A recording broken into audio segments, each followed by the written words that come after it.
नमस्कार साथियों, आप सभी का स्वागत है राजस्थान विधानसभा की स्पेशल सीरीज 200 विधानसभा, जिसमें हम बात करेंगे सभी विधानसभा क्षेत्रों के इतिहास, भौगोलिक स्थिति, जातीय समीकरणों की विस्तार से चर्चा करेंगे।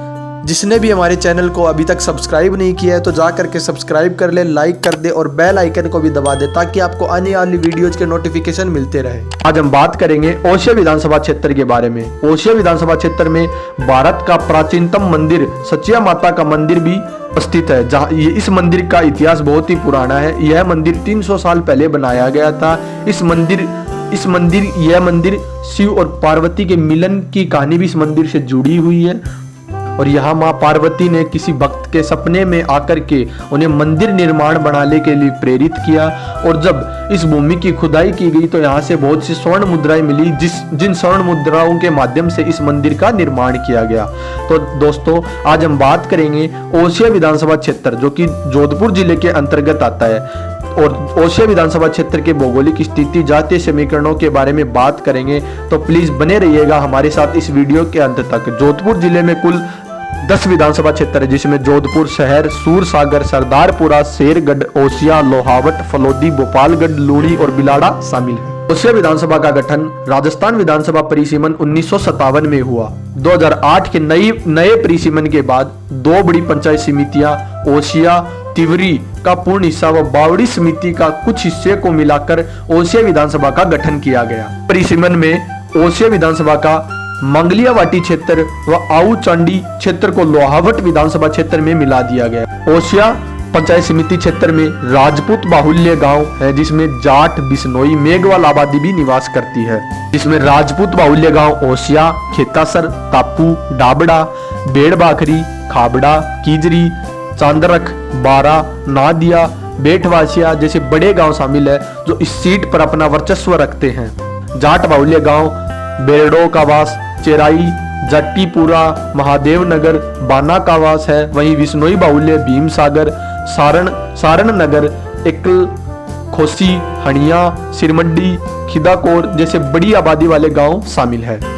तिवरी पंचायत समिति क्षेत्र में जाट व राजपूत बाहुल्य गांव हैं, जिसमें मेघवाल, माड़ी, बिश्नोई समाज की बहुतियत आबादी निवास करती है। इसमें जाट बाहुल्य गांव माडियाई, गोपासरिया, पांचला खुई खुर्द, गागड़ी, सतोड़ा खुर्द व राजपूत बाहुल्य बालरवा, बिजवाड़िया, बडला, बासणी, बड़ा कोटेचा, जेलू, मालूगा जैसे बड़े गांव शुमार हैं। बावड़ी पंचायत समिति का क्षेत्र का कुछ हिस्सा, जिसमें अधिकांश राजपूत बाहुल्य गांव है, साथ ही जाट, बिश्नोई आबादी भी कुछ काफी तादाद में है, जिसमें अणवाणा, डावरा, केलावा, हतुंडी, बवाद जैसे बड़ी आबादी वाले गांव शामिल है। 2022 के आंकड़ों के अनुसार इस सीट पर कुल 2,33,363 मतदाता हैं। ओसिया विधानसभा क्षेत्र जाट व राजपूत बाहुल्य सीट मानी जाती है।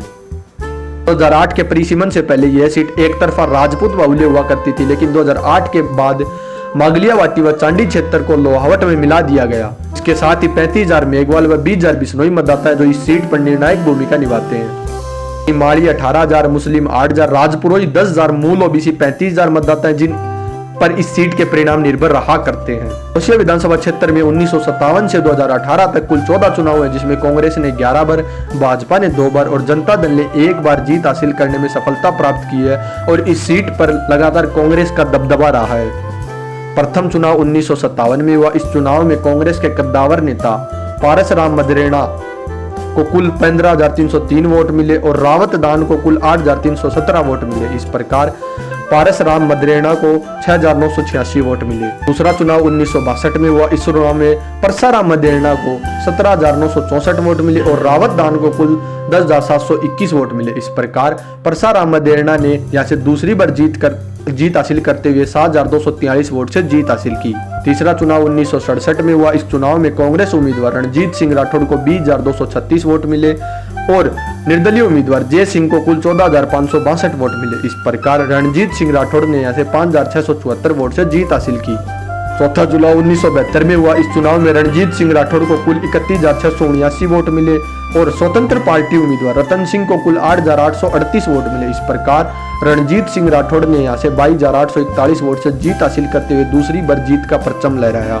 चुनाव 1977 में हुआ। इस चुनाव में जनता पार्टी का गठन हुआ और इस चुनाव में कांग्रेस पार्टी से लगातार तीसरी बार रणजीत सिंह राठौड़ को टिकट मिली और उन्हें कुल 20,141 वोट मिले और जनता पार्टी उम्मीदवार बन्ने सिंह राठौड़ को कुल 18,800 वोट मिले और रणजीत सिंह राठौड़ ने यहाँ से जीत की हैट्रिक लगाते हुए मात्र 1,341 वोट से जीत हासिल की।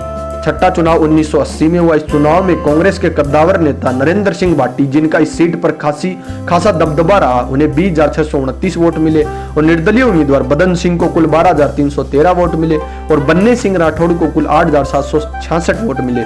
इस प्रकार नरेंद्र सिंह भाटी ने यहाँ से 8,316 वोट से जीत हासिल की। सातवां चुनाव 1985 में हुआ। इस चुनाव में कांग्रेस उम्मीदवार नरेंद्र सिंह भाटी को कुल 37,128 वोट मिले और इस चुनाव में रणजीत सिंह राठौड़ ने निर्दलीय चुनाव लड़ा और उन्हें कुल 16,750 वोट मिले। इस प्रकार नरेंद्र सिंह भाटी ने यहां से लगातार दूसरी बार चुनाव जीतते हुए 20,378 वोट से जीत हासिल की।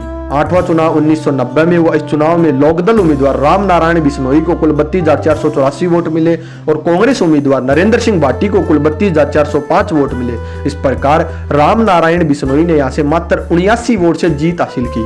नवा चुनाव 1993 में हुआ। इस चुनाव में कांग्रेस के कद्दावर नेता नरेंद्र सिंह भाटी ने 45,056 वोट प्राप्त किए और बीजेपी नेता राम नारायण बिश्नोई ने 29,499 वोट प्राप्त किए। इस प्रकार नरेंद्र सिंह भाटी ने यहां से तीसरी बार विधायक बनते हुए 15,557 वोट से चुनाव में जीत हासिल की। 10वां चुनाव 1998 में हुआ। इस चुनाव में भी नरेंद्र सिंह भाटी को जीत हासिल हुई। इस चुनाव में कांग्रेस उम्मीदवार नरेंद्र सिंह भाटी को कुल 43,947 वोट मिले और बीजेपी उम्मीदवार राघवेंद्र प्रताप सिंह को कुल 25,189 वोट मिले और निर्दलीय उम्मीदवार मोहन लाल को कुल 9,257 वोट मिले। इस प्रकार नरेंद्र सिंह भाटी ने यहां से 18,758 वोट से जीत हासिल की। 11वां चुनाव 2003 में हुआ। इस चुनाव में बीजेपी के बड़े नेता बन्ने सिंह राठौड़ को कुल 47,414 वोट मिले और कांग्रेस उम्मीदवार नरेंद्र सिंह भाटी को कुल 43,100 वोट मिले। इस प्रकार बीजेपी उम्मीदवार बन्ने सिंह राठौड़ ने यहां से 4,314 वोट से जीत हासिल की और पहली बार विधायक बने। 12वां चुनाव 2008 में हुआ। इस चुनाव में परसाराम मदेरणा के पुत्र महिपाल मदेरणा को कुल 37,212 वोट मिले और निर्दलीय उम्मीदवार शंभू सिंह खेतासर को कुल 33,814 वोट मिले और बीजेपी उम्मीदवार नारायण राम को कुल 25,837 वोट मिले और बसपा उम्मीदवार शिप्पी देवड़ा को कुल 18,315 वोट मिले। इस प्रकार महिपाल मदेरणा ने यहां से 3,398 वोट से जीत हासिल की। इस चुनाव के बाद महिपाल मदेरणा पर बमरी देवी के मर्डर का केस दर्ज किया गया और उन्हें उम्र कैद की सजा हुई और इसके उपरांत उनकी बीवी लीला मदेरणा को कांग्रेस से टिकट मिली और बीजेपी उम्मीदवार बेराराम सियोल को टिकट मिली। बीजेपी उम्मीदवार बेराराम सियोल को यहां से 75,363 वोट मिले और लीला मदेरणा को यहां से 59,967 वोट मिले। इस प्रकार बेराराम सियोल ने यहां से 15,396 वोट की जीत हासिल की और लीला मदेरणा को उनकी पति के कारण यहां से हार का सामना करना पड़ा। पिछला चुनाव 2018 में हुआ। इस चुनाव में दिव्या मदेरणा, जो कांग्रेस के कद्दावर नेता माने जाने वाले महिपाल मदेरणा की बेटी, उन्हें कांग्रेस से टिकट मिला और उन्हें कुल 84,301 वोट मिले और बीजेपी उम्मीदवार बेराराम सियोल को यहां से हार का सामना करना पड़ा।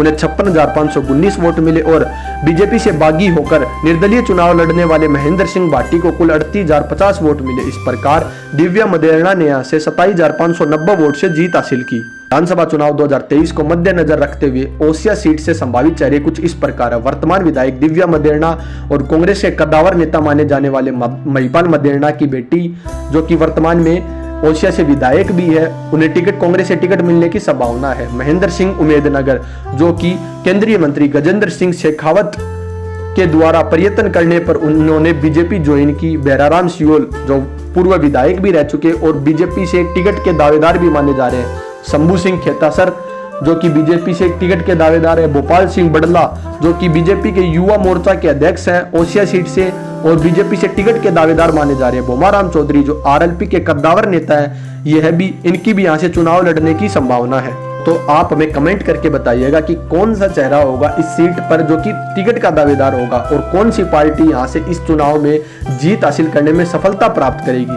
तो आप अपना आंसर हमें कमेंट बॉक्स में कमेंट करके बता सकते हैं। सीट से कुछ नए चेहरों को भी मौका मिलेगा कि नहीं, ये भी आप हमें कमेंट करके बता सकते हैं। इस कड़ी में ज्योति जानी, भवानी सिंह बारा, बलवीर सिंह टापू, राम निवास मंडा, प्रताप सिंह भेड़ और KR डाउटिया भी इस सीट से टिकट के दावेदार है। तो दोस्तों, आप इनके बारे में भी हमें कमेंट करके बताइएगा कि इनमें से भी कौन